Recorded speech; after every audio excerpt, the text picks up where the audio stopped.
বয়স্ক।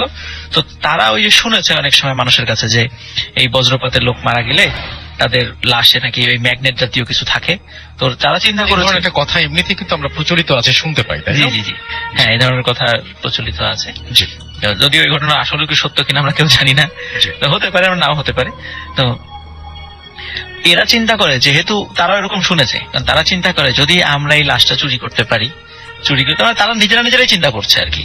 মানে এমন না যে তাদেরকে কেউ অফার করেছে বা এই টাইপের কিছু না, তারা নিজেরাই চিন্তা করছে যে আমরা যদি লাশটা চুরি করতে পারি তো এই লাশটা নিয়ে আমরা অনেক দূরে গিয়ে মানে বিক্রি করে দিব, আচ্ছা, বা এটা ওখান থেকে সরিয়ে এনে অন্য জায়গায় পুঁতে রাখবো, যখন কঙ্কাল হয়ে যাবে কঙ্কাল গুলো বিক্রি করবো, মানে এরকম একটা প্ল্যান তাদের ছিল আর কি। তো তারা কি করে যে ওই রাত্রেই, মানে যেদিন কবর দিয়েছে বিকালে, ওই রাত্রেই তারা লাশটা মানে চুরি করার একটা পরিকল্পনা করে। তো যে পরিকল্পনা সেই কাজ। তো হাতে টর্চ লাইট নিয়ে গেলে পারে আলো বেশি হবে, অনেক দূর থেকে দেখা যাবে, মানুষ সন্দেহ করতে পারে। এই জন্য তারা কি করছে, একদম নিবু নিবু টাইপের মানে আলো কমিয়ে হারিকে নিয়ে গেছে আর কি, যাতে কোনো মতে একটু সামনের জায়গাটা দেখা যায়, এইভাবে আর কি। তো তারা ওই মানে ওই আমবাড়ির ওই গোরস্থানে আসে ধরল গ্রাম থেকে রাতের বেলা। তো ওরা যখন গোরস্থানে এসেছে, আসার পরে ওই খবরটা তারা দিনের বেলাও দেখে আসছিল, যে রাতের বেলা সেজন্য সরাসরি আমরা মানে চিন্তা অসুবিধা না হয়। তো যথারীতি যেই চিন্তা সেই কাজ, কবর খোঁড়া শুরু করেছে। খুঁড়তে খুঁড়তে একদম বাঁশটা সরানোর পরে লাশ বের করে ফেলেছে। আচ্ছা, কবরের মধ্যে দুইজন নেমেছে, আরেকজন উপরে আছে, মানে তোলার জন্য উপরে। যখনই উপরে উঠিয়েছে এবং তুলবে, হঠাৎ দূর থেকে কে যেন চিৎকার করছে, এই ওখানে কে, ওখানে কে। আসলে আসলে ভাই কবরস্থানের পাশেই আরেকজনের বাসা ছিল। তো উনি হয়তো বা মুরব্বী, হয়তো বা রাত্রে ওয়াশরুমে যাওয়ার জন্য বাসা থেকে বের হয়েছে। তো কবরস্থানের যেহেতু পাশে থাকার কারণে কবরস্থান সম্পর্কে মোটামুটি ধারণা আছে। হঠাৎ করে রাতের বেলা একটু আলো দেখে সন্দেহ হয় যে কি ব্যাপার। আবার আলোর আশেপাশে তো রাসেল ভাই কেউ থাকলে অনেক দূর থেকে টের পাওয়া যায়। তখন আর মনে হচ্ছিল কারা কি করছে। আবার চিন্তা করছে যে গ্রামের সাধারণত এত রাতের বেলা তো লাশ দাফন করার কথা না, আর লাশ এত রাত্রে দাফন করলে রাসেল ভাই ওই সময় যে হেঁচাক বাতি ছিল, এখন তো দেখা যায় না, তো হেঁচাক বাতি নিয়ে আসে। তো এরকম কেন? তো উনি বলছে ওখানে কে। তখন ওরা চিন্তা করে সর্বনাশ, ধরা খেয়ে গেছি। তো তখন ওরা লাশটা ওই রকমই ফেলে তিনজন ওই ভো দৌড় ওখান থেকে তারা চলে যায়, আবার তাদের গ্রামে তারা চলে যায়। তখন ওই লোক ওই কবরস্থানে এসে ওই হারিকেনের আলোতে দেখে যে এই অবস্থা, সকাল বিকালে লাশ দাফন হয়েছে এই অবস্থা। তখন উনি আশেপাশের লোকজনকে ডেকে তোলেন, আশেপাশে যারা ছিলেন। তো সবাই এসে আবার যথারীতি ওই পরিবারের লোককে খবর দেয়। ওই রাতটাই আবার মানে ওই লাশটা আবার যথাস্থানে রেখে উপরে বাঁশ দিয়ে আবার ঠিকঠাক মতো খবরটা দিয়ে দেওয়া হয়। তো রাসেল ভাই এই ঘটনার পর থেকেই আসলে মানে ঘটনাটার আর মানে মূল ঘটনা শুরু আর কি। যে তিনজন ওই রাত্রে বাড়িতে চলে যান এবং রাত্রেবেলা বাসায় গিয়ে যার বাড়িতে গিয়ে ঘুমিয়ে পড়েন। আর যেহেতু তারা ধরা পড়ে নাই, সুতরাং বলে দেয় এই ঘটনা যেন আমরা কখনোই কেউ না জানে, জানলেই তো অনেক সমস্যা হবে। আর রাসেল ভাই এটা নিয়ে তারা অনেকে চিন্তাও করেন নাই, ওটা ছিল একদম অসপাড়া গায়ের মতো। তারা চিন্তা করছে হয়তো বা কাফন চোরের কাজ, এটা কাফন চুরি করতে আসছিল, পারে নাই, সিমিলার এরকম তারা মনে করে। তারা আসলে ওই ম্যাগনেট বা এই টাইপের কিছু এই ধরনের চিন্তা আসলে মানে গভীর চিন্তা করেনি। জি জি, মানে ওইভাবে তারা চিন্তাও করে নাই যে এরকম হতে পারে। তারা কাফন চোর অনেক বহু আগে থেকেই তো এই ধরনের ঘটনা ঘটে থাকে। তো যাই হোক, ওই রাত্রেই ওই তিন বন্ধু সবাই একই স্বপ্ন দেখে। কি ছিল স্বপ্নটা? যে ওই যে লাশটা চুরি করতে গিয়েছিল, ওই লাশটার তো তারা চেহারাটা খুলে ফেলেছিল যে কেমন দেখা যায় আর কি, মানে যখন উঠাবে আর কি। তখন দেখে ওই লাশটা মানে বিভৎস চেহারায় এসে আস্তে আস্তে সাপের আকৃতি ধারণ করে। আচ্ছা, সাপের আকৃতি ধারণ করে ওদেরকে ধাওয়া করতে থাকে এবং ধাওয়া করার একটা পর্যায়ে তাদেরকে ছোবল মারে। আচ্ছা, এই স্বপ্ন দেখার পরে সকালবেলা তিন বন্ধু আবার এক জায়গা হয়ে সবাই, একজন বলে যে আমি তো এই স্বপ্ন দেখেছি, আরেকজন বলে হ্যাঁ আমিও তো দেখেছি, আরেকজন বলে আমিও তো দেখেছি। তিনজন সেম স্বপ্ন, সবাই একই স্বপ্ন। কিন্তু বেশ ভয়ঙ্কর। জি রাসেল ভাই, এবং শুধু রাসেল ভাই একবার দেখে না, ওরা প্রতি রাত্রেই এটা দেখতে থাকে, আর প্রতি রাত্রেই দেখতে থাকে এবং চিৎকার চেঁচামেচি করতে থাকে, সাপ সাপ সাপ বলে চিৎকার চেঁচামেচি করতে থাকে। আচ্ছা, তো এ তার স্বপ্নের বিষয় গেল। এর মধ্যে কি হয় রাসেল ভাই, ওদের বাড়ির উঠোনে এই সাপের উপস্থিতি দেখা যায়। এবং প্রথম দিকে শুধু ওই তিন বন্ধু যাদের বাড়ি আর কি তারা দেখতো, এবং পরে পরিবারের লোকজনও দেখে, এবং তারাও চিৎকার চেঁচামেচি শুরু। যখন চিৎকার চেঁচামেচি বেশি পর্যায়ে চলে যায়, তখন কখনো কখনো সাপ মানে উধাও হয়ে যায়। আবার কখনো এমন হয় যে ওই তিনজনের কোনো একজন রাত্রে বা দিনের বেলায় যে রাস্তা দিয়ে হেঁটে আসছে, হঠাৎ করে দেখে পিছন থেকে একটা সাপ তাদেরকে ধাওয়া করছে, বড় আকৃতির একটা সাপ। তো তারা দৌড়ে বিভিন্ন জায়গায় চলে যায়, একটা সময় দেখে যে না ওইটা নাই। আচ্ছা, তো এই সাপের আতঙ্কে মানে তাদের তিনজনই ঘর ছাড়া হয়ে যাওয়ার মতো অবস্থা আছে। আচ্ছা তো এরপরে তারা একটা সিদ্ধান্ত নেয় যে তারা মানে যেহেতু আমাদের বাড়িতে প্রবলেম হচ্ছে, আমরা এক কাজ করি, আমরা তিনজন অনেক দূরে চলে যাই, আচ্ছা অনেক দূরে চলে যাই। তো ওইখান থেকে রাসেল ভাই একটা মানে বিল আছে, বিলের নামটা এই মুহূর্তে আমার ঠিক মনে পড়ছে না আর কি। আচ্ছা তো ওরা চিন্তা করে বিল পার হয়ে পরের গ্রামে চলে যাবে, Okay. হয়তো বা ওখানে ওই সাপটাপ থাকবে না এই চিন্তা করে। তো ওই বিলের কাছে গিয়ে তো ওই দিন আবার সন্ধ্যা হয়ে যায়। তখন আচ্ছা। তারা চিন্তা করে যেহেতু আমাদের কাছে টুকি টুকি খাবার আছে, তারপর নৌকাটা নিয়ে আজকে বিলের একদম মাঝখানে নৌকাটা নিয়ে আজকে মাঝখানে রাত্রি যাপন করব। তো তো ওই ওই পরিকল্পনা করে এবং একজনকে বলে যে একজন করে ঘুমাবা, মানে দুইজন ঘুমাবা, একজন হচ্ছে মানে জেগে থাকবে, পাহারা দেবে। আচ্ছা। ও রাসেল ভাই, আমার মনে পড়ছে ওই বিলটার নাম হলো সিটকি বাড়ি। ওই জায়গাটার নাম সিটকি বাড়ি। আসলে আমি যাই নাই তো কখনো, বা একটু নতুন শব্দ, ওই জন্য আমার আসলে মনে ছিল না সিটকি বাড়ি ওই জায়গাটার নাম। তো ওনারা বিলের মাঝখানে ওখানে চিন্তা করে আজকে রাত্রে আমরা বিলের ভিতরে থাকবো। জি তো একজন জেগে থাকবে। এখন আসলে যিনি জেগেছিলেন উনি অনেক রাত, চাঁদের আলো দেখা যাচ্ছিল তখন, অনেক রাত। হঠাৎ করে মনে হচ্ছে যে কোন শিয়াল বা কুকুর জাতীয় কোন জিনিস সাঁতার কেটে এই মাথা থেকে ওই মাথা পার হওয়ার চেষ্টা করছে। কারণ অনেক সময় আসলে যে শিয়াল কিন্তু পার হয়, তো যখনই রাস্তার পার হচ্ছে, মাঝখানে আমরা মাঝে মাঝে দেখি জি অনেক জি জি, সময়। ওই বিলও পার হয় অনেক জি সময়। তো তখন দেখছে যে শিয়ালটা মানে শিয়ালের মতো জিনিসটা ওই মাথাটা আর কি মানে আস্তে আস্তে তাদের নৌকার দিকে মুভ করে আসছে। আচ্ছা তখন উনি চিন্তা করে কি ব্যাপারে এদিকে আসছে কেন, মনে মনে করছে স্বাভাবিক হয়তো বা আসে, মানে কোনো খাবার টাবার আছে এই চিন্তা করে হয়তো বা আসছে, বা নৌকায় আশ্রয় নেওয়ার জন্য ওঠার জন্য আসতে সাঁতার কেটে ক্লান্ত হয়ে গেছে, এখান থেকে তারাই দিব। কিন্তু রাসেল ভাই যখনই ওই মাথাটা আস্তে আস্তে কাছে চলে এসে সাঁতার কাটতে কাটতে হঠাৎ করে দেখে যে এটা আসলে সেই সাপটা, যে সাপটা তাদেরকে তাড়া করতো, আচ্ছা। এবং সেই সাপটা একদম নৌকার উপরে উঠে বসে। এবার সে তারা বাস্তবেই দেখতে জি, পাচ্ছে একদম বাস্তবে তারা একদম নৌকার উপরে উঠে বসে। এবং সে যখন সাপ সাপ করে, সময়টা যদি আরেকটু মনে করে দেন, এই টাইমটা কেমন ছিল, কোন সময়টা? টাইমটা রাসেল ভাই রাত 1টা-2টার দিকে। 1টা-2টার দিকে, ওকে। তো তখন অন্য দুইজনও ঘুমের ঘরে চিৎকার করে উঠতে থাকে এবং তারা ঘুমের ভিতরে এত ভয় পায় এবং তিনজন একত্রে চিৎকার। আর রাসেল ভাই চতুর্দিকে ওইভাবে কোনো বাড়িঘর নাই, বিলের মাঝখানে। তখন ওই চিৎকার চেঁচামেচির একটা পর্যায়ে হয় কি, ওই সাপটা চলে যায় জি ওই নৌকা থেকে নেমে আস্তে করে আবার ঠিক যেভাবে আসছিল সবাই দেখছে ওইভাবে চলে যাচ্ছে। তো রাসেল ভাই ওই যে ওই ঘুম থেকে ওঠার পরে যে দুইজন ঘুমাচ্ছিলেন ওনারা আসলে এত ভয় পেয়েছিলেন, ওনারা মাত্র কয়েকদিনের মাথায় জ্বর হয়ে মারা যায়। এবং যিনি ওই সর্বশেষ যিনি জীবিত ছিলেন, কাউকেই কিন্তু রাসেল ভাই সাপে কাটে নাই, কাউকে কাটে নাই, ওনারা ভয়েই মারা গিয়েছিলেন। কিন্তু সর্বশেষ যিনি মারা গিয়েছিলেন উনি ওনার ফ্যামিলির কাছে গল্প করে গিয়েছিলেন আর কি। এটা ওনারা কিন্তু কাউকে, জীবিত দশায় উনি কাউকে বলেননি, কিন্তু পরিবারের লোকজন পরবর্তীতে এটা ডিসক্লোজ করেন যে তাদের এই অন্যায়ের কারণে এই ঘটনাটা ঘটেছিল আর কি। তো আমি শেয়ার করবো, সেই ঘটনাটি শেয়ার করার আগে একটা কথা আমি বলে নিই। ঘটনাটি আমি যখন পাই আমার এক স্টুডেন্টের কাছ থেকে, জি আমি মানে অনেক চিন্তা করেছি যে ঘটনাটাকে আমি বলবো কি বলবো না, কারণ মানে এই ঘটনাটি একদম মানে হরর কোন সিনেমার কাহিনীর মতো মিলে যেতে পারে বা কোনো হরর নাটকের সাথেও মিলে যেতে পারে হয়তোবা, আমি জানি না। কিন্তু ঘটনাটি শোনার পরে আমার মনে হয়েছে যে এটা একটু আসলে বলা উচিত। হুম কারণ এই ধরনের ঘটনা আমি আসলে সচরাচর পাই না আর কি। তো এই ঘটনাটা আমি পেয়ে গেছি আলহামদুলিল্লাহ। তো এখন সরাসরি আমি ঘটনাতে চলে যাই। ঘটনাটির সময় রাসেল ভাই 1974 সাল।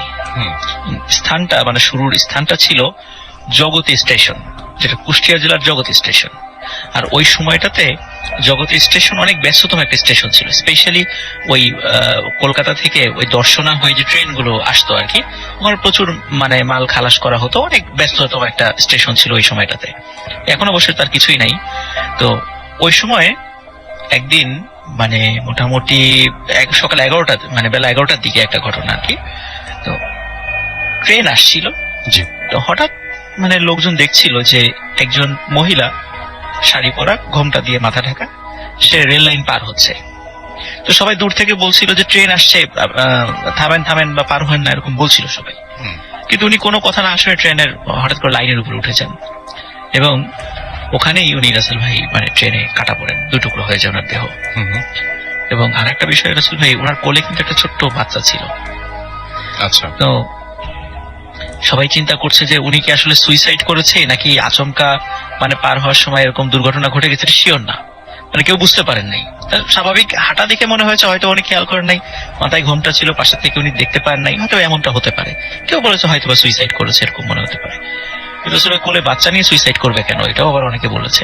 যাই হোক আসলে মানে অদ্ভুত ব্যাপার হলো, উনি যখন রেলে দুই ভাগ মানে কেটে দুটুকরো হয়ে গেছেন। মানে সবাই পরবর্তীতে এই ডেড বডির কাছে গিয়ে দেখে যে উনি কোলে যেভাবে বাচ্চাটা জড়িয়ে ধরেছিলেন ঠিক ওইভাবে জড়িয়ে ধরে আছেন ওনার দেহের উপরের অংশ, এবং বাচ্চাটি সম্পূর্ণরূপে অক্ষত ছিল। তো এই বাচ্চাটি ওই সময় ওই স্টেশনের খালাসি হিসাবে কাজ করা ফিরোজ মিয়া নামে একজন লোক, উনি এই বাচ্চাটি ওইখান থেকে গ্রহণ করেন। এখানে বলে রাখা ভালো, ফিরোজ মিয়া ছিল নিঃসন্তান। তো উনি প্রথমে চিন্তা করেছিলেন যে যা মানে যদি এই লাশের কোন আত্মীয় স্বজন আসে তাহলে তাকে বাচ্চাটা বুঝিয়ে দিবেন আর কি। আসলে একদিন যায়, 2 দিন যায়, 3 দিনের দিন যখন কেউ আসলো না, লাশটি তখন বেওয়ারিশ হিসেবে দাফন করা হয়। এবং পরবর্তীতেও কেউ ওই লাশের খোঁজ খবর নিতে আসে নাই, বা কেউ মারা গিয়েছেন কিনা ওই মহিলার খোঁজ খবর নিতে কেউ আসেন নাই আর কি। তো ওই সময় তো যোগাযোগ ব্যবস্থাও এত ভালো ছিল না, তো যার কারণে ওইভাবে হয়তো খোঁজ তারা হয়তো পানি নাই কখনো, এমনও হতে পারে। তো এখন যেহেতু ফিরোজ মিয়া পরিবার নিঃসন্তান, মানে উনি হাজবেন্ড ওয়াইফ দুজন, মানে ওনার ওয়াইফ এবং উনি টোটালি একটা সন্তানের জন্য ওনাদের মধ্যে খুব হাহাকার ছিল। যেহেতু ওই সন্তানটা উনি ওনার স্ত্রীর কোলে দেন, তো ওনার স্ত্রীও ওই সন্তানকে খুব মানে ভালো করে আদর যত্ন শুরু করেন, এবং ঘটনার শুরুটা আসলে এই সময় থেকেই আর কি। তো ওনাদের পরবর্তীতে আসলে ভাই ঘটনাটি যেখানে আমি যেভাবে মানে পেয়েছিলাম আর কি, উনি পরবর্তীতে দিনাজপুরের পার্বতীপুরে চলে গিয়েছিলেন আর কি। তো আমার এক স্টুডেন্ট দিনাজপুরের সেই একই ঘটনাটা আমার কাছে শেয়ার করেছিল। এখন আসলে আমি মূল জায়গাতে চলে যাচ্ছি। তো উনি থাকতেন পাশেই রেলের একটা জায়গায়, উনি থাকতেন একটা ঘর তৈরি করে উনি থাকতেন। তো উনি এবং ওনার স্ত্রীর ভাষ্য অনুযায়ী মানে গভীর রাত্রে মনে হতো একটা ছায়া মূর্তি ঘরের ভিতর দিয়ে ঘুরছে। যদি ওনারা আলো জ্বালাতেন তখন কাউকে দেখতেন না, তো মনে করতেন হয়তো বা মনের ভুল, এমনি হতেই পারে এরকম 1 দিন 2 দিন রাসেল ভাই। এরপরে ওই ফিরোজ মিয়া যেদিন রাত্রে নাইট ডিউটি থাকতো, যেদিন রাতের বেলা ট্রেন আসার সময় হতো, মাল খালার সংক্রান্ত ওই বিষয়গুলো দেখাশোনার দায়িত্ব থাকতো, ওই দিন তো ওনার স্ত্রী একা ঘুমাতেন, বাচ্চা থাকতো পাশে। তো ওই সমস্ত দিনগুলোতে রাসেল ভাই বেশি ভয়ঙ্কর ঘটনা ঘটে আর কি। তো ওনার স্ত্রী একদিন মানে ফিল করছিলেন যে রাত্রেবেলা ঘুমের ঘরেই যে উনি ওই বাচ্চার দিকে কাত হয়ে শুতেন এবং বাচ্চার গায়ের উপর হাত দিয়ে ঘুমাতেন, এটা ছিল ওনার অভ্যাস। তো রাত্রেবেলা উনি ফিল করছিলেন ওনার হাতের নিচে শূন্য, মানে কিছু নাই। তো উনি চমকে ওঠেন, কি ব্যাপার, কোথায় গেল বাচ্চা, কোথায় গেল? অন্ধকারের ভিতরে হাত দিয়ে দেখেন যে কোথাও মানে বিছানায় কোথাও নেই। তো চিন্তা করছেন আলো জ্বালাবেন, মানে সময় ঘরে ইলেকট্রিসিটি ছিল না আর কি, হয়তো উনি হারিকেন জ্বালাবেন। তো উনি ঘরে যে চাঁদের আলো আসছিল তাতে উনি যতটুকু দেখছিলেন তখন মনে হচ্ছে একটা ছায়ামূর্তি এই বাচ্চাটিকে কোলে নিয়ে ঘুরছে। তখন উনি যখনই চিৎকার দেওয়ার সাথে সাথে তখন মনে হলো যে ওই ছায়ামূর্তি দৌড় দিয়ে এসে বিছানায় ওই বাচ্চাটিকে রেখে অদৃশ্য হয়ে গেল। তো তারপর উনি আলো জ্বালান, কাউকে দেখেন না। ওনার হাজবেন্ড যখন সকালবেলা আসে তখন তাকে এই ঘটনাটা বর্ণনা করা হয়। তখন ওরা বললেন যে হয়তো বা ওনারা ভালো কোনো হুজুরের কাছে যান যে আসলে ঘটনাটা কি সেটা জানার জন্য। তো হুজুর একটা দায়সারা একটা কথা বলে দেন যে এই বাচ্চার উপরে জিনের প্রভাব আছে, সেই এগুলো বলে একটা তাবিজ কবজ দিয়ে দেন আর কি, মানে দায়সারা একটা কথা। তো কিন্তু এই তাবিজ বা এইগুলোতে কিছুই কাজ হচ্ছিল না, ঘটনা কিন্তু রাসেল ভাই রেগুলার ঘটছিল এই ধরনের বিষয়গুলো। এখন ফিরোজ মিয়া চিন্তা করেন যেহেতু এই হতে পারে এই বাসায় সমস্যা, এরকম চিন্তা করে উনি যে কাজটা করেন এটা হলো উনি ওই জগতী স্টেশন থেকে ওই দিনাজপুরের পার্বতী স্টেশন ট্রান্সফার হয়ে চলে যান এবং ওইখানেই ওই বাচ্চাটা বড় হয় আর কি।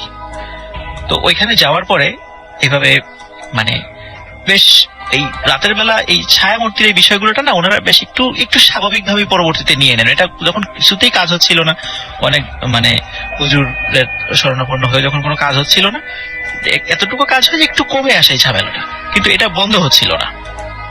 ওনারাও বিষয়টা একটু অভ্যস্ত হয়ে যান, যেহেতু বাচ্চার কোনো ক্ষতি হচ্ছে না বা তাদেরকে কোনো ভয় দেখাচ্ছে না, এই জন্য বিষয়টা ওনারা অভ্যস্ত হয়ে যান এবং বিষয়টা ওনারা পার্বতীপুর এসে বিষয়টা গোপন রাখেন। যেমন জগতীতে অনেকে জেনে ফেলেছিল, তো পার্বতীপুর এসে বিষয়টা গোপন রাখেন যাতে কেউ না জানে, আশেপাশের প্রতিবেশীরা না জানে। রাসেল ভাই এখানে একটা বিষয়, সেটা হলো ওই বাচ্চার আচরণে কিছু অদ্ভুত ব্যাপার ছিল। সেটা হচ্ছে যে এমনি নর্মালি আমরা বাচ্চারা দেখি বেশ চঞ্চল প্রকৃতির হয়, কিন্তু ওই বাচ্চাটি ছিল বেশ মানে খুব শান্ত প্রকৃতির। প্রথমে মানে ফিরোজ মিয়া এবং তার ওয়াইফ মনে করছে বাচ্চাটি হয়তো বা বোবা, সে হয়তো বা কথা বলতে পারছে। তো বেশ বয়স হয়ে যাওয়ার পর আস্তে আস্তে সে বাবা বা মা এরকম বলা শুরু করে, তখন বোঝে যে না হ্যাঁ সে কথা বলতে পারে, কিন্তু সে খুবই কম কথা বলতো। প্রয়োজন ছাড়া মানে মানে সেরকম কোনো শব্দও করতো না। মানে বাচ্চারা এমনি অনেক সময় শব্দ করে, সে প্রয়োজন ছাড়া ওরকম হয়তো শব্দও করতো না। তো যখন সে আস্তে আস্তে বড় হতে থাকে তখন তাকে স্কুলে ভর্তি করে দেওয়া হয়। স্কুলে ভর্তি হওয়ার পর তখন দেখা যেত যে এমনি বাচ্চারা, আমরা দেখি স্কুলগুলোতে বাচ্চারা মানে একটু দুষ্টামি করে, একে অন্যের সাথে মারামারি করে। তো এইখানে যেটা হতো সেটা হলো ওই বাচ্চার সঙ্গে যদি কেউ মানে মারামারি করতো, দেখা যেত ওই বাচ্চাটা বাসায় গিয়ে খুব অসুস্থ হয়ে পড়তো। আচ্ছা, তো এটা একটা অদ্ভুত ব্যাপার। তো এটা প্রথম দিকে কেউ ওইভাবে বেশ স্বাভাবিকভাবে নিয়েছিল, কিন্তু পরবর্তীতে এই বিষয়গুলো মানে যখন বাচ্চার গার্জিয়ানরা এই বিষয়গুলো একটু একটু করে অনুধাবন করতো এবং কানাঘুষা করতো, আস্তে আস্তে এই বিষয়গুলো তখন চাউর হয়ে যায়। তখন একটা কথা হয় যে এই বাচ্চাটা হলো মানে আমরা যেটা বলি যে অলক্ষী, অপায়া, এই ধরনের কথাগুলো যেগুলো বলে থাকি, বা ডাইনি, এই টাইপের কথা, যে ওর সাথে মিশতে দেওয়া যাবে না বাচ্চাদেরকে। তখন হয়তো কি বাচ্চাদের মানে গার্জিয়ানরা ওর সাথে কাউকে মিশতে দিত না। তো এইভাবে ওই মেয়েটি আবার খুব নিঃসঙ্গ বোধ করতো, কিন্তু খুব প্রয়োজন ছাড়া কখনো কথা বলতো না কারোর সাথে। এইভাবে সে বড় হতে থাকে। তো এর মধ্যে রাসেল ভাই যেই বিষয়গুলো দেখা যাচ্ছে যে দিন যেতে থাকে, সেও বড় হতে থাকে এবং একটা সময় তার বিবাহের সময়ও চলে আসে। বিবাহের সময় আসলে এইখানে রাসেল ভাই সবচেয়ে অদ্ভুত যে ঘটনাটি ঘটে আর কি, সেটা হচ্ছে যে যখন মেয়েকে সাজিয়ে বসিয়ে রাখা হয়েছিল বিয়ের দিন, তখনও মানে ছেলে পক্ষ থেকে বাসা থেকে লোক আসেনি, তখন যে ফিরোজ মিয়া সে ওই মেয়ের কাছে গিয়ে একটা অদ্ভুত ব্যাপার দেখে যে ওই মেয়ে কোন একটা মহিলার সাথে কথা বলছে। তো এই কথা বলছে এবং ওই মহিলাটা দেখার পরে ফিরোজ মিয়া চিন্তা করছেন এই মহিলাটাকে আমি কোথায় যেন দেখেছি। আচ্ছা, উনি খুব অবাক হয়ে যান যে কোথায় দেখেছি তাকে, চিন্তা করতে থাকে, মানে চিন্তা করতে থাকেন যে বহুদিন আগে কোথায় যেন দেখেছি, কিন্তু মনে করতে পারছেন না। তখন যখন ফিরোজ মিয়া ওই মহিলাটাকে দেখেন, তখন ওনার ফিরোজ মিয়ার চোখের সামনেই ওই মহিলাটি অদৃশ্য হয়ে যান। এবং ফিরোজ মিয়া ভয় পেয়ে তার মেয়েকে জিজ্ঞেস করেন যে এই তোমার পাশে তুমি দিব্যি হেসে কথা বলছিলে, এ কে? বলে ইনি আমার আম্মা। তখন ফিরোজ মিয়া চিনতে পারে ওই যে রাসেল ভাই ওই যে রেলে যে কেটে গিয়েছিল যে মহিলাটা, আসলে ওটা উনি ওই ফিরোজ মিয়া সেই মহিলাটাকে ওখানে দেখেছেন ওই বাচ্চার পাশে, মানে ওই মেয়েটার পাশে আর কি। তখন উনি চিন্তা করেন যে এটা কিভাবে সম্ভব, ওই মহিলাটা তো মারা গেছে, তাহলে কি এতদিন যে ছায়ামূর্তির যে বিষয়গুলো আমরা দেখেছি, আমরা যেটাতে অভ্যস্ত, যে কি এই মহিলাই কি সেটা ছিলেন? আর আরেকটা রাসেল ভাই, যখন মেয়েটির বিয়ে হয়ে যায়, অদ্ভুত ব্যাপার হলো বিয়ের পরে সে যখন হাজব্যান্ডের মানে ওই পরিবারে যখন গিয়েছে, এরপর থেকে কিন্তু আর কখনো কেউ দেখে নাই। এটা রাসেল ভাই একটা অদ্ভুত ব্যাপার, যে হয়তোবা ওই ফ্যামিলিতে যদি ওরকম কোনো ভৌতিক ঘটনা ঘটতো, তাহলে তার শ্বশুর বাড়ির লোকজন হয়তোবা মেয়েকে মানে বাপের বাড়ি পাঠিয়ে দিত, বা সেখানে কোনো অশান্তি হওয়ার ভয় থাকতো। ওই পরিবারে কিন্তু কখনো এই ধরনের ঘটনাটা দেখা যায় নাই। তো এই বিষয়টা রাসেল ভাই, যদিও আমি স্টোরিটা ছোট, তো এই স্টোরিটা যখন আমার কাছে প্রথম আসে, তখন আমি কিছু মানে মুভির কিছু কাহিনীর সাথে আমি একটু মিল পেয়েছিলাম। আমি মানে চেষ্টা করেছিলাম এটা সত্যতা যাচাই করার জন্য। তো এইখানে একটা রাসেল ভাই একটা বলে রাখা ভালো, সেটা হলো যে এটা আমাদের মনে হতেই পারে হয়তোবা ওই মায়ের আত্মা হয়তোবা সেখানে এসে এতদিন ছিল, এটা মনে হতেই পারে, কিন্তু আসলে এটা আমি বলে রাখি যে অনেক সময় দেখা যায় রাসেল ভাই আমাদের কিন্তু মানে আমাদের সাথেও কিন্তু অনেক জিন থাকে, যেটা আমরা হয়তো টের পাই না। তো অনেক সময় অনেক লোকের সাথে ভালো জিন থাকে, কিন্তু ওই লোকটা যখন মারা যায় তখন ওই জিনটা চেষ্টা করে যে পরবর্তীতে তার হয়তো কোনো উপকার করার জন্য। তখন দেখা যাচ্ছে যে তার রূপ ধরে বা তার সুরতে বা বিভিন্ন সময়, এটা হয়তো মাইনুদ্দিন ভাই ভালো বলতে পারবেন আমার কথা ঠিক আছে কিনা, যে অনেক সময় দেখা যায় যে এরকম উপকারগুলো তারা করে থাকেন। হয়তো এরকমটা হতে পারে যে ওই মায়ের সুরতে বা ওই মানে যে ছায়ামূর্তিটা, ওটা একটা জিন ছিল, যেটা মেয়ের বিবাহের আগ পর্যন্ত চেষ্টা করেছে তাকে বিভিন্ন বিপদ আপদ থেকে রক্ষা করার জন্য, এবং বিবাহের পরে তাকে আর কখনো দেখা যায়নি। আর একটা রাসেল ভাই, ওই মেয়ে মানে স্বাভাবিকভাবে ঘর সংসার করতো, পরবর্তীতে তার ঘরে দুটা সন্তান হয়, দুটা ছেলে হয় এবং একটা মেয়ে হয়। তো ছেলে যখন বড় হয়ে যায় এবং ছেলে যখন বিয়ে দেয়, তখন ছেলে কর্মসূত্রে মানে অন্য জায়গায় চলে আসেন। তো ঠিক কোথায় গিয়েছেন ঠিক বলতে পারেন, হয়তো বরিশাল বা ঢাকা, এরকম আমাকে বলেছে, হয়তো বরিশাল বা ঢাকা চলে যান, এবং ওই মহিলাটাও তার ছেলের সাথে বরিশাল বা ঢাকাতে চলে আসে। তারপর থেকে ওনাদের সম্পর্কে আর আসলে ওরকম কোনো কিছু জানা যায় নাই। তবে এই ঘটনাটা মোটামুটি অত্র এলাকায় বেশ পরিচিত একটা ঘটনা। এটা ছিল রাসেল ভাই আমার প্রথম story. Thank you so much আপনার ঘটনার জন্য। রাজবাড়ী জেলার মানে পাচুরিয়া যে ইউনিয়নটা আছে, সেখানে অন্তারমন নামক একটা গ্রাম আছে। আচ্ছা, তো ওই গ্রামের একজন ব্যক্তির সাথে ঘটে যাওয়া ঘটনা। আচ্ছা, তো উনি নতুন বিয়ে করেছেন, 2-3 মাস হয়েছে আর কি। তো হঠাৎ রাতের বেলা উনি দেখলেন, মানে ঘুম ভেঙে দেখলেন ওনার স্ত্রী পাশে নেই। আচ্ছা। তখন উনি চিন্তা করেছিলেন হয়তোবা কোনো কারণে বাইরে গেছেন আর কি, ঘরের বাইরে, কিন্তু খেয়াল করলেন যে না, ঘরের দরজা তো বন্ধ। তখন উনি মনে হলো তার একটু ঘরটা খুঁজে দেখি তো কোথাও আছে কিনা। তখন একটু কৌতূহল হয়ে ঘর খুঁজে দেখলেন, না কোথাও নাই, কিন্তু ঘরের ভিতরে দরজা বন্ধ। তো উনি বিষয়টা খুব ভীত হলেন এবং তাড়াতাড়ি করে দরজা খুলে বাইরে গিয়ে ওনার বাবার যে ঘর ছিল, ভাইদের যে ঘর ছিল, তাড়াতাড়ি তাদেরকে ডাকলেন, বললে যে আমার স্ত্রী তো ঘরে না, এই ঘর তো ভিতর থেকে বন্ধ ছিল, কোন দিক দিয়ে গেল। তখন সবাই মানে তন্ন তন্ন করে খুঁজেছে, কিন্তু কোথাও পাওয়া যায়নি। তখন তার বাবা বলল যে তুমি এক কাজ করো, তুমি সকাল হলে তোমার শ্বশুর বাড়িতে যাও, শ্বশুর বাড়িতে গিয়ে দেখো যে বৌমা ওখানে গিয়েছে কিনা। আচ্ছা। তখন চিন্তা করেন হ্যাঁ, এটা একটা ভালো আইডিয়া, ওখানে গিয়েছে কিনা একটু খোঁজ নেই। কিন্তু সবার কাছে একটা চিন্তার ব্যাপার ছিল যে ভিতর থেকে দরজা লাগানো, কিন্তু সে কিভাবে গেল, এটা হতেও পারে হয়তো কোনোভাবে সে রাগ করে গেছে, এরকম হতে পারে, কিন্তু তার সাথে রাগারাগির কোনো ঘটনাই ঘটেনি গত 2-3 মাসে। তো যাই হোক, সে পরের দিন সে তো যেহেতু একটু দিন মজুর ছিল, সে বিকালের দিকে অন্তারমোড় থেকে তার শ্বশুরবাড়ির দিকে যাত্রা শুরু করে। তো আসলে শ্বশুরবাড়ি যে জায়গাটা, সেই জায়গাটার নাম হচ্ছে জমিদার ব্রিজ। তো গোয়ালন্দ মোড় থেকে একটু আগে খানখানাপুর নামক একটা জায়গা আছে, ওইখানে ওই জমিদার ব্রিজটা, মানে নাম হয়ে গেছে আর কি জমিদার ব্রিজ। ওখানে ব্রিজ এখন ওইভাবে নাই। তো উনি যখন মানে ওনার শ্বশুরবাড়িতে আসছেন, হেঁটে আসতে রাসেল ভাই অনেক সময় লাগে, আর দূরত্বটা প্রায় 10 থেকে 12 কিলোমিটার মাঝখান দিকে আসলে পারে। তো উনি হেঁটেই আসছেন, হেঁটে আসার পরে শ্বশুরবাড়িতে আসতে রাত 10টা বেজে যায়। তো শ্বশুরবাড়িতে এসে যখন বিষয়টা বলে যে এরকম হঠাৎ করে রাত্রেবেলা তো পাচ্ছি না, তারপরে এখানে আসছে কিনা, তখন বললো যে না তো, সে তো এখানে আসে নাই। আচ্ছা। তখন মানে শ্বশুরবাড়ির লোকজন দেখলো যে তার মেয়ে যে নাই, এটা ঠিক যেভাবে অবাক হওয়ার কথা ছিল অতটা অবাক হলো না। আচ্ছা। এটা দেখে উনি নিজেই অবাক হলেন, কি ব্যাপার, তার মেয়ে নাই, এটা শুনলে তো সে ভয় পাবে, কোথায় গেল, কিন্তু তারা ওইভাবে অবাক হলো না, বিষয়টা একটা মামুলি ব্যাপার হিসাবে নিল। আচ্ছা। তো এটা উনি নিজে প্রশ্ন করে, নিজের মনের কাছে প্রশ্ন করে কোনো উত্তর খুঁজে পেল না। তারপরে শ্বশুরবাড়ি থেকে বললো যে তুমি চিন্তা করো না, হয়তো চলে আসবে, তাড়াতাড়ি চলে আসবে, এতটুকু বলে তাকে বিদায়, মানে সে বলে আজকে থেকে যাও, বলে না আমি আজকে চলে যাই, বাসায় যেতে হবে। বলে এখন তো অনেক পথ রাতের বেলা। তখন বললো যে তারপর ইনস্ট্রাকশন দিয়ে দিল, উনি যেহেতু বারবার যেতে চাচ্ছিলেন, তো বললো যে তুমি যেই পথ দিয়ে এসেছো ওই পথ দিয়ে যাওয়ার দরকার নাই, ওটা দীর্ঘ পথ। একটা পথ দেখিয়ে দিলেন, যে জমিদার ব্রিজ থেকে পাশ দিয়ে আর একটা রাস্তা, একটা স্কুল আছে, ওই স্কুলের পাশ দিয়ে ভিতর দিয়ে একটা রাস্তা আছে, বিলের পাশ দিয়ে, বলে এই রাস্তা দিয়ে গেলে পথ অর্ধেক হয়ে যাবে, মানে অনেক কম সময় তুমি বাড়িতে পৌঁছে যেতে পারো। তখন রাসেল ভাই ওনার শালা, যে বড় শালা, সে আসতে চাইলো সাথে, কিন্তু উনি বলেন না, এত রাত্রেবেলা তোমার আসার দরকার নেই, আমি একাই যেতে পারবো। তো চাঁদনি রাত ছিল, উনি রাসেল ভাই রওনা দিয়ে দিলেন। তখন যখন যাচ্ছিলেন বিলের পাশ দিয়ে, উনি যখন হাঁটছিলেন হঠাৎ ফিল করলেন কিছু জন পাশ থেকে সাঁতার কেটে কেটে ওনার সাথে সাথে আসছে। আজব ব্যাপার। তো উনি যখন দাঁড়িয়ে পিছন দিকে তাকায়, দেখে কিছুই নেই, পানি, তবে পানিতে একটু ঢেউ দেখা যাচ্ছে, মনে হচ্ছে যে মাত্র কেউ একজন ডুব দিয়েছে ওখানে, হালকা ঢেউ মনে হচ্ছে, উনি টের পাচ্ছেন। তো উনি আবার সামনের দিকে হাঁটা শুরু করলেন। যখন হাঁটা শুরু করছেন একটু পর উনি আবার ফিল করলেন পিছন থেকে কিছুদিন একটা সাথে সাথে ওনার সাথে সাথে আসছে। আচ্ছা। ঠিক রাস্তার পাশে যে খালটা আছে আর কি, মানে বিলটা।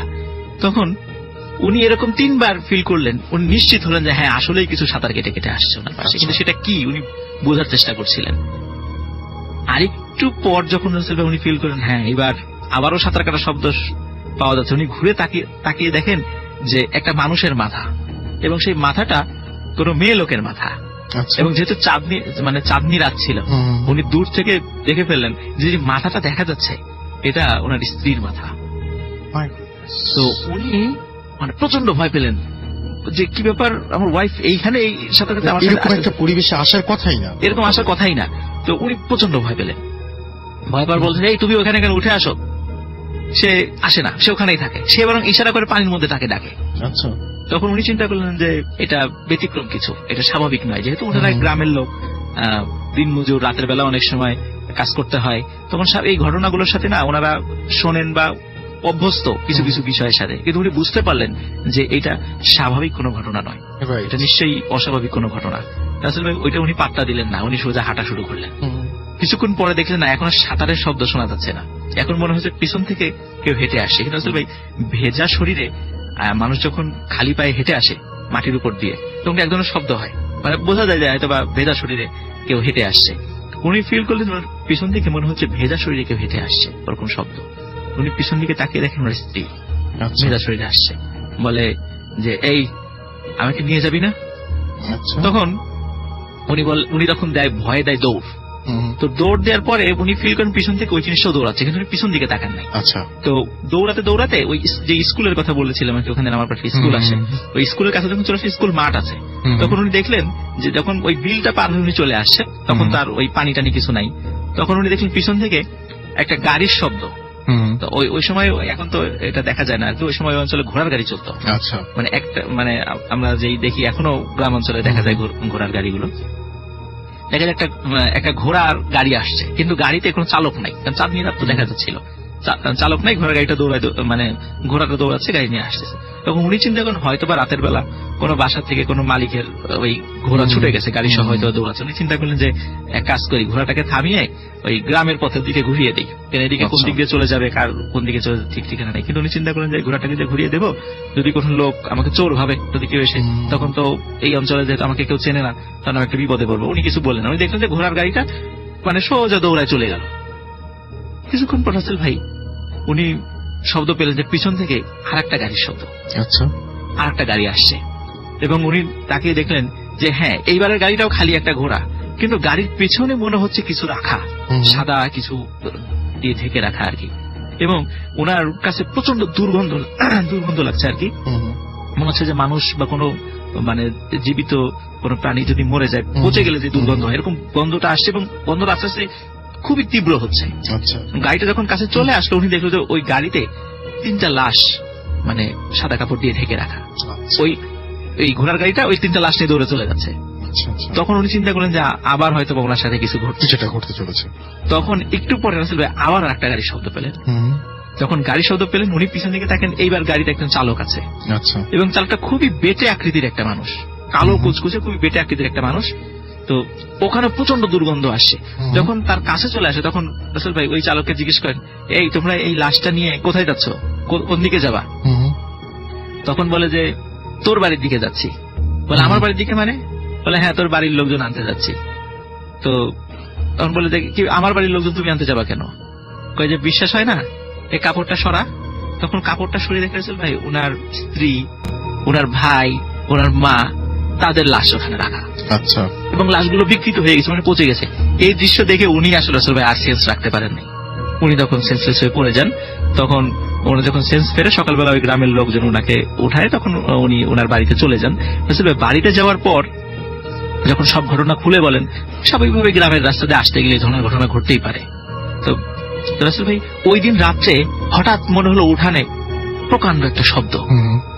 সবাই দরজা খুলে বের হয়ে দেখে ওনার স্ত্রী উঠানে পড়ে আছে। তো ওনাকে যখন জিজ্ঞেস করে তুমি কোথায় গিয়েছিলা, বলে আমি কিছুই জানি না। আচ্ছা, তো কোথা থেকে আসলা তাও সে বলতে পারে না। তো এরকম নাকি রাসেল ভাই মাঝে মাঝেই ওনার স্ত্রী হঠাৎ ঘর থেকে নাই হয়ে যেত, অদৃশ্য হয়ে যেত। আবার 3-4 দিন পরে হঠাৎ উঠানে একটা প্রকাণ্ড শব্দ হতো। তো এইটা বিষয় হলো রাসেল ভাই ওনাকে ওনার পরিবারের পরবর্তী ওনার পরিবারের সাথে যোগাযোগ করে জানা যায় যে ওই জিন সম্প্রদায়ের কোন কিছু আর কি। কিন্তু এই যে কিন্তু এই জিনিসটা খুব অদ্ভুত, যখন এই জিনিসটা খুব অদ্ভুত যখন ওয়াইফকে উনি দেখেন যে উধাও হয়ে যায়, তখন আবার যখন দেখেন যে বাইরে কোথাও ওয়াইফকে দেখতে পান, এই দুটো ঘটনা কি সামহাউ রিলেটেড? মানে উধাও হয়ে কি পেছন পেছন আসেন, নাকি ওইটা আবার অন্য একজন? এখানে আসলে আমি জিজ্ঞেস করেছিলাম ঘটনাটা কি ঘটে, তখন বললো যে আসলে ওই মহিলা কারোর সাথে সংসার করুক, ওর সাথে যে জিনগুলো সেটা চায় না, এই জন্য তাকে দীর্ঘদিন বিয়ে দেওয়া যেত না। তারপরে বিয়ে হওয়ার পরে এই ধরনের সমস্যাগুলো প্রকট আকার ধারণ করে আর কি। এই জন্য উনি যখন রাস্তাতে আসছিলেন, ওই মহিলার সাথে যে জিনগুলো দুষ্ট জিনগুলো ছিল, ওরাই তার হাজবেন্ডকে ভয় দেখানোর চেষ্টা করছিল আর কি। তো ওই কারণে যখন পরবর্তীতে ওনার ওই মেয়ের ফ্যামিলিতে গিয়ে যখন বললেন যে আপনার মেয়েকে পাওয়া যাচ্ছে না, এই জন্য ফ্যামিলির লোকজনরা খুব বেশি অবাক হয় নাই, জানে যে এই ধরনের ঘটনা আগেও ঘটেছে, তাকে পাওয়া যাবে।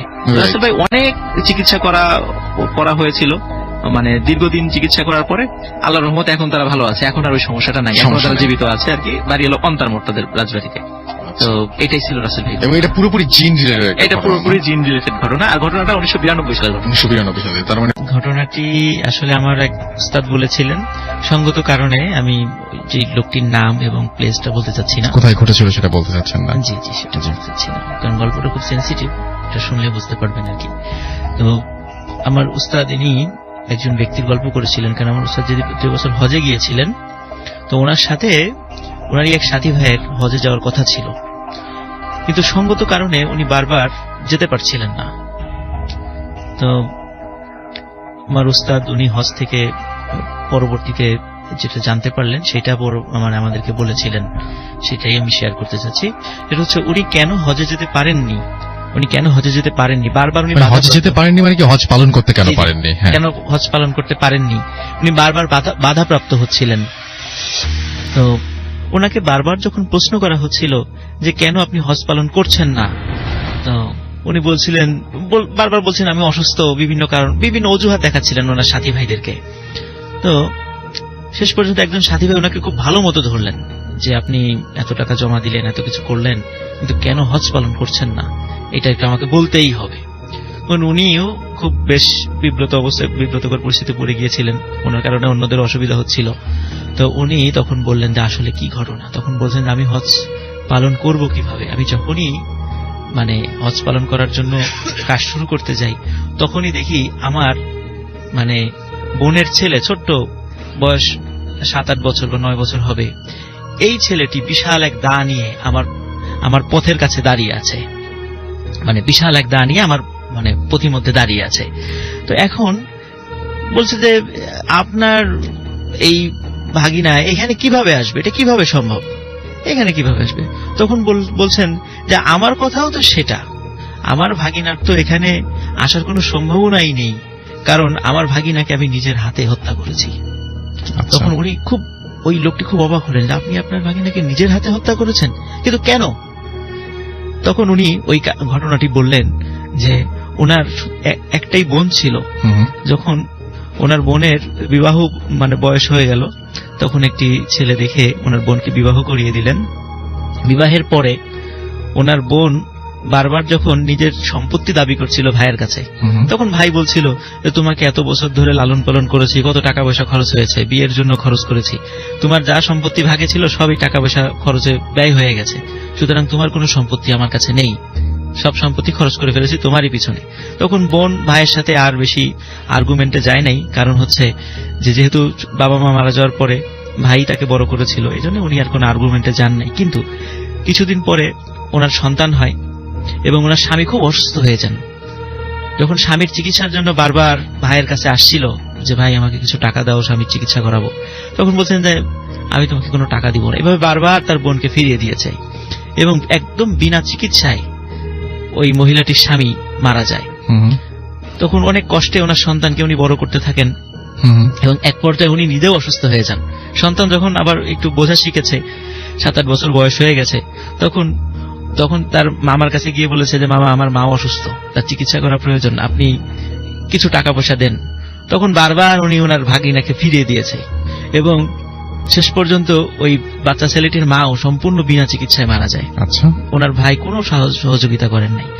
যখন এই ধরনের ঘটনা দেখে ওই বাচ্চা ছেলেটির মনেও খুব দাগ কাটে যে আমার মামা এরকম করলো, তখন উনি ওর মামার সাথে বিভিন্নভাবে ঝগড়াঝাটিতে লিপ্ত হয়, ওই অল্প বয়সী ছেলেটাই। আচ্ছা, যে আমার সম্পত্তি হয় বুঝিয়ে দিবা, না হলে আমি বিচার সালিশের কাছে পুলিশের আশ্রয় নিব। তখন উনি অবস্থা বেগতিক দেখে একদিন বললেন ঠিক আছে তুমি রাত্রে এসো, আমি তোমার সম্পত্তি বুঝিয়ে দেব। যখন ছেলেটি সত্যি সরল বিশ্বাসে রাত্রে ওনার বাড়িতে এসেছিলেন, তখন উনি ছেলেটিকে খুব নৃশংসভাবে হত্যা করে একটি জায়গায় ফেলে রাখে এবং ওই লোকটি তারই আর এক শত্রুকে ওই হত্যা মামলায় ফাঁসিয়ে জেলখানায় ঢুকিয়ে দেয়। তো উনি যখন ওই হজ করার কার্যক্রম শুরু করবেন, তখনই দেখে ওনার ওই ভাগিনা বড় একটি দা নিয়ে ওনার পথিমধ্যে দাঁড়িয়ে আছে এবং ওনাকে ধাওয়া করে। তো এই ঘটনাটি রাসেল ভাই যে হয়তো অতটা ভয়ের না, কিন্তু আসলে এর মধ্যে কিন্তু অনেক কিছু শিক্ষণীয় আছে।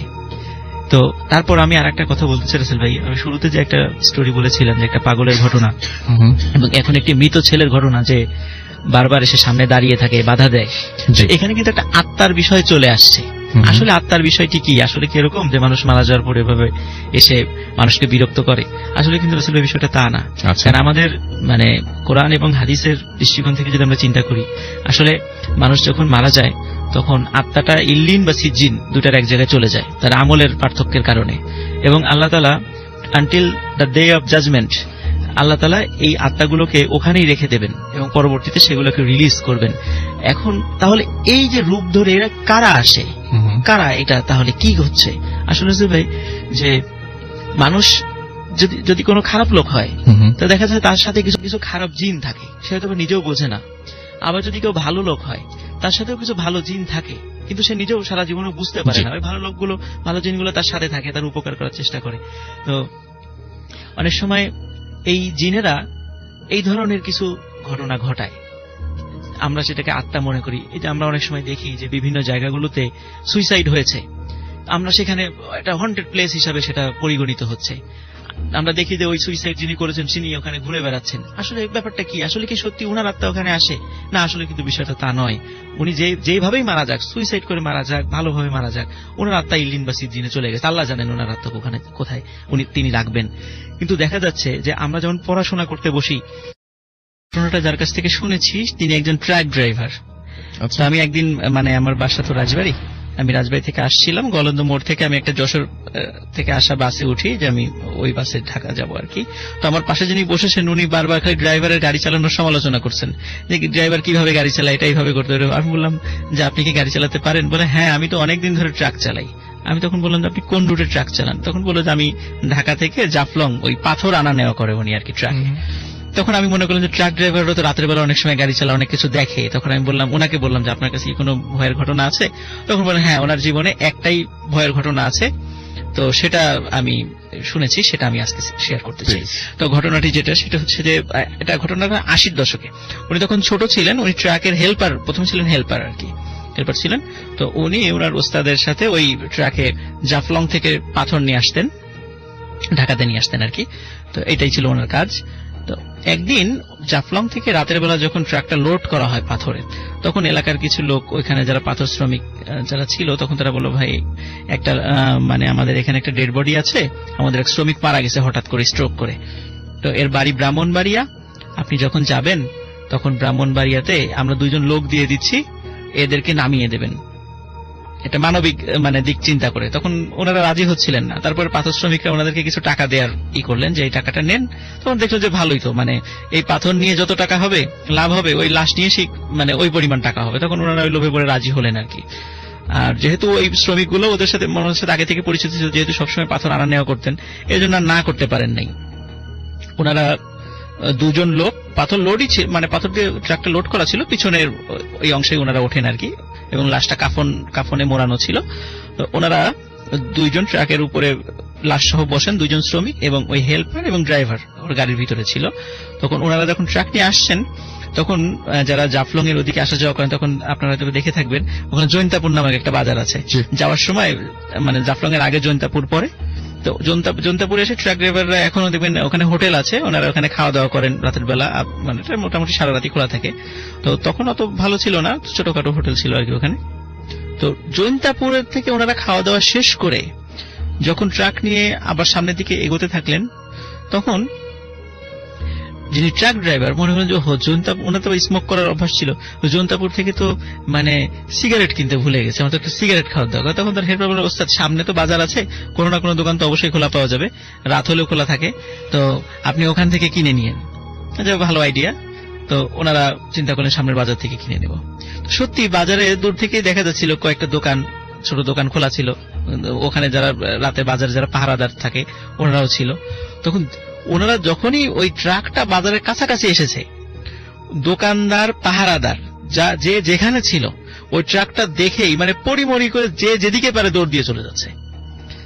ওনারা খুব অবাক হলেন যে কি ব্যাপার, আমরা মানে বাঘ না ভাল্লুক, আমরা এখানে আসার আগে এরা সবাই দৌড় দিয়ে চলে গেল, ঘটনা কি? তখন উপরে দেখেন যে না, 2 জন লোকও ঠিক আছে, লাশও ঠিক আছে, সবই ঠিক আছে। তো সমস্যাটা কি? ওনারা কিছুতে সমস্যা ধরতে পারলেন না। তখন চিন্তা করেন হয়তো হবে অন্য কিছু, ভয় পেয়েছে। তখন ওনারা আবার ট্রাক নিয়ে চলা শুরু করলেন, মনে করেন সামনে অন্য কোনো বাজার থেকে হয়তো সিগারেট কিনে নেবেন। সামনে যে বাজারে গেলেন এক সেম ঘটনা, একই রকম ঘটনা, সবাই পালিয়ে যাচ্ছে। ওনাদের ট্রাক যে যেখানে মানে দেখা মাত্রই যে যেদিকে পারছে রাতের অন্ধকার মানে দৌড়ে পালিয়ে যাচ্ছে। ওরা আবারও চেক করে না, লাশও ঠিক আছে, 2 জন লোকও ঠিক আছে। ওই 2 জন লোকও কিছু বুঝতে পারছে না যে কি ব্যাপার, এভাবে লোকজন পালিয়ে যাচ্ছে কেন। যাই হোক, আবার ওনারা ট্রাক চালানো শুরু করলেন। সামনে একটা ট্রাক আসছিল, ওনাদের অপোজিট পাশ থেকে। ওই ট্রাকের ড্রাইভার ওনাদের ওই ট্রাকটা দেখে উনি ট্রাক অ্যাক্সিডেন্ট করে বসেন, মানে আগত যে ট্রাকটা, আচ্ছা, এবং ওটা কোনো মেজর অ্যাক্সিডেন্ট ছিল না, মানে রাস্তা থেকে একটু সাইডে চলে আসে, যাই হোক, বাট ওনাদেরকে দেখে ই করে, এবং ওনারা ওই ট্রাকটা আবার সামনে থামিয়ে নেমে আসেন যে কি ব্যাপার, কি হলো। ওনাদেরকে দেখে ওই ট্রাকের ড্রাইভার এবং হেল্পার যে যেখানে ছিল ওনারাও দৌড়ে পালিয়ে যাচ্ছে। ওনারা কিছুতেই বুঝতে পারছেন আসলে ঘটনাটা কি হচ্ছে ওনাদের সাথে। যাই হোক, উনি তো সিগারেট কিনতে পারলেন না এই ঘটনার কারণে। দীর্ঘ পথ পাড়ি দিয়ে সিলেট শহরের কাছাকাছি যখন ওনারা এসেছেন, তখন ওখানে পুলিশের আবার চেকপোস্ট আছে, পুলিশের চেকপোস্ট আছে। তো পুলিশের সদস্যরা ওনারা দূর থেকে ইশারা দিচ্ছেন যে গাড়িটা স্লো করার জন্য। তো ওনারাও গাড়ি স্লো করবেন, কিন্তু গাড়িটা যখনই পুলিশ সদস্যদের কাছাকাছি চলে এসেছে, 100 গজ দূরে, তখন ওনারা খেয়াল করেছেন যে ওই পুলিশ সদস্যরাও ওনারাও যে যেখানে পারে ছুটে চলে যাচ্ছে, ওনারা এখানে দাঁড়াচ্ছেন না। এবং ওই বাজারে একজন মানে খুব বৃদ্ধ একজন মানে নাইট গার্ড ছিল, উনি আর পালাতে পারেন নাই, উনি অজ্ঞান হয়ে পড়ে যান। ওনারা ট্রাক থেকে নেমে আসেন, নেমে আসার পরে কোনো কারণ বুঝতে পারছে না। শেষে ওই যেহেতু হাতের কাছে একজন পাওয়া গেছে সেন্সলেস অবস্থায়, তাকে একটু পানি টানি ছিটা দিয়ে তাকে করা হয়। তখন উনি জ্ঞান ফিরে বলতেছেন, এই তোমরা ট্রাকে কাকে নিয়ে আসছো? বলে, কেন, আমরা তো ট্রাকে পাথর নিয়ে আসছি এবং একটা লাশ আছে, সাথে 2 জন আছে। বলে, না, তোমরা তো শুধু লাশ নিয়ে আসো না, তোমরা তো বিশাল আকৃতির সব দানব নিয়ে আসছো ট্রাকে করে। বলে, এটা কিভাবে সম্ভব? বলে, হ্যাঁ, তুমি যখন ট্রাক নিয়ে আসছিলা তখন আমরা দেখতে পাচ্ছি তোমার ট্রাকের উপরে 3-4 জন বিশাল আকৃতির ভয়ঙ্কর চেহারা দানবের মতো, এবং তোমাদের ট্রাকের 2 পাশে, মানে ট্রাকের যে 2 পাশে 2টা জানালা থাকে, 2টা জানালার পাশে 2 জন দানব দাঁড়িয়ে আছে, এরকম ভয়ঙ্কর চেহারার 2 জন দাঁড়িয়ে আছে। তো এটা দেখেই তো আমি সেন্সলেস হয়ে গেছি, দৌড়াতে পালাতে পারিনি। আর যারা যদি দেখেছে তারা মনে হয় এই কারণে দৌড়ে পালিয়ে গেছে ভয়ে। তখন ওনারা চিন্তা করলেন যে যদি এই ব্যাপার হয় তাই দেখি তো লাশটা কোথায়। ওনারা তখন গিয়ে দেখেন লাশও নাই, ওই 2 জন ব্যক্তিও নাই। তখন ওনারা খোঁজা শুরু করলেন, সবাই মিলে খোঁজা শুরু করলে তখন দেখলেন ওই 2 জন লোক কিছু একটু দূরেই মানে সেন্সলেস অবস্থায় পড়ে আছে, ট্রাকের উপরে লাশের সাথে যে 2 জন ছিল, যে 2 জন শ্রমিক ছিল। তো ওনাদেরকে আবার জ্ঞান ফিরে আনা হয়। তো ওনাদেরকে জিজ্ঞেস করে কি হয়েছে, ওনারা বললেন, আমরা কিছুই বলতে পারবো না, খালি হঠাৎ মনে হলো মানে কেউ যেন আমাদের গলা ধরে ধাক্কা দিয়ে ট্রাকের উপর থেকে ফেলে দিল, এবং তারপরে আর আমাদের কিছু মনে নাই। তখন বললেন, তাহলে লাশটা কোথায় গেল, লাশটা খুঁজি এখন। তখন আরো কিছু আশেপাশের লোকজনকে ডেকে নিয়ে আসা হলো, সবাই মিলে লাশ খোঁজাখুঁজি, মানে যে যেভাবে পারছে খুঁজছে। ওনারা বেশ অনেক দূরে দেখলো যে বড় আকৃতির মানে অস্বাভাবিক রকমের বড় কয়েকজন মানুষ কি যেন নিয়ে যাচ্ছে, সাদা সাদা কি যেন। ওনারা দৌড়ে সেখানে চলে যান, অনেক চেষ্টা করেন সেখানে যাওয়ার জন্য, মাঠের মধ্যে দিয়ে দৌড়াদৌড়ি শুরু করেন।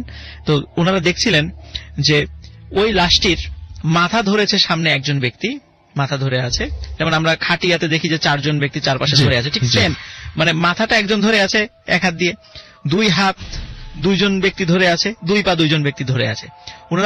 ওনার পিছন থেকে বলেন, এই তোমরা কে, দাঁড়াও, লাশ নিয়ে কোথায় যাচ্ছ? তখন ওনারা আর পিছন দিকে তাকালেন না।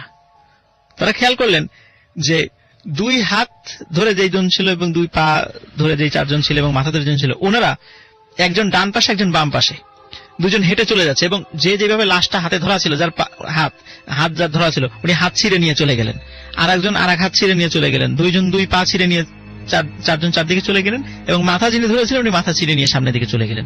এবং ওনারা যখন হেঁটে যাচ্ছিলেন তখন ওনারা মানে যিনি গল্প আমাকে করেছেন উনি মনে হচ্ছিল যে সিঁড়ি দিয়ে যেমন মানুষ হেঁটে মানে আস্তে আস্তে উপরে ওঠে, মনে হচ্ছে আকাশে সিঁড়ি লাগানো আছে। ওনারা হেঁটে হেঁটে ওই লাশের ওই খণ্ডিত অংশগুলো নিয়ে ওনারা হেঁটে হেঁটে উপরে চলে মিলিয়ে গেলেন, এবং ওই লাশটি মাথা হাত পা বিহীন অবস্থায়, ওই কাফন ছিল শরীরের সাথে, ওই অবস্থায় পড়ে থাকলো। তখন ওনারা চিন্তা করেন যে এই ভয়ঙ্কর এই লাশটি নিয়ে আমরা কিভাবে ওনার ফ্যামিলির কাছে যাবো। যদিও ওই ব্যক্তির কোনো পরিবার ছিল না, উনি একাই ছিলেন, ওনার দুঃসম্পর্কে কিছু আত্মীয় ছিল, ওখানকার স্থানীয় লোকজন জানতো ওনার বাড়ি ব্রাহ্মণবাড়ি, এতটুকু শুধু জানতো। যে আমরা যে জৈন্তাপুর সিলেটের যেখানে দেখি আর কি, এখনো যারা যাবেন ওখানে আমরা জানি যে রাজা গৌর গোবিন্দের সাথে হযরত শাহজালাল রহমতুল্লাহ ওখানে কিন্তু একটা যুদ্ধ হয়েছিল, এবং ইতিহাস যারা জানেন তারা জানেন যে আজকে উপস্থিত হয়েছেন তিনি, এবং তার কাছে চমৎকার কয়েকটা ঘটনা রয়েছে। তার মধ্যে আমরা প্রথম ঘটনাটা একটু শুনে আসি। আসসালামু আলাইকুম লিসেনার্স, সবাইকে ধন্যবাদ, রাসেল ভাইকে আবারও ধন্যবাদ। Thank you very এত much, জার্নি thank করে you. আসার পরেও আজকে এত সুন্দর একটা এপিসোড আমাদের সবাইকে উপহার দিচ্ছেন। আমি একদম সত্যি। রাসেল ভাই, আপনি রংপুর থেকে আসছেন, আমিও এই ঘটনাটি কালেক্ট করেছি রংপুর থেকেই। ও আচ্ছা। আমি যে প্রতিষ্ঠানে চাকরি করি, আমি আমার ওখানে প্রতিষ্ঠানে কাজে ক্লাস নিতে বাংলাদেশের বিভিন্ন জায়গায় আমাদের যে ব্রাঞ্চ গুলো আছে সেখানে ক্লাস নিতে যেতে হয়। তো আমি যখন এই কিছুদিন আগে রংপুরে গিয়েছিলাম ক্লাস নিতে, ওখানে আমি ক্লাস নিতে গেলে মোটামুটি যেহেতু ভূত এফএম এর প্রতি ভালোবাসা আছে এবং অনেক সময় আসি, আমি চেষ্টা করি এই কিছু